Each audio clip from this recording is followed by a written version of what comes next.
Bismillahirrahmanirrahim. Бүгінгі сабағыбызда 13-чі махраждан шыққан тыбыштар менен танышып өтөбүз.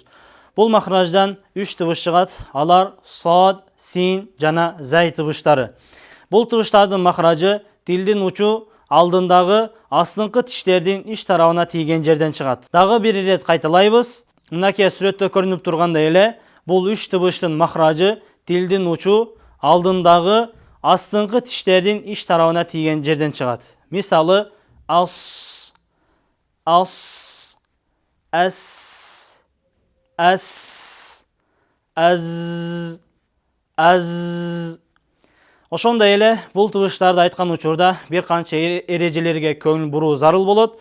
Алардын бирөөсү сот тыбышын айткан учурда эриндерди куш кылып алдыга созуудан сактануу. Мисалы ихдинас сирата, ихдинас сирата деп эриндерди алдыга куш кылуудан сактануу.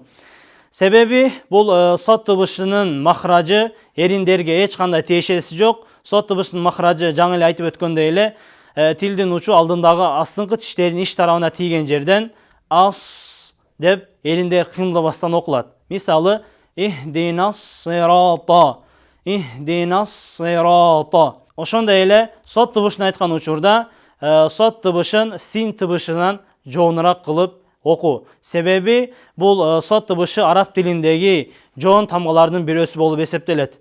Мисалы сот жана син тыбыштарын айырмалап айта турган болсок, сайфу, сайфу, сайфу, сайфу деп сот тыбышы син тыбышынан жоонураак болуп айтылат. Муну ошентип сиздер менен бүгүнкү сабагыбызда 13-чү махраждан чыккан сад, син жана зай тыбыштары менен таанышып өттүк. Аллах Таала баарыбызга тыбыштарды туура окуп, Кур'ан-ы Каримди кооз окууга мүмкүнчүлүк берсин.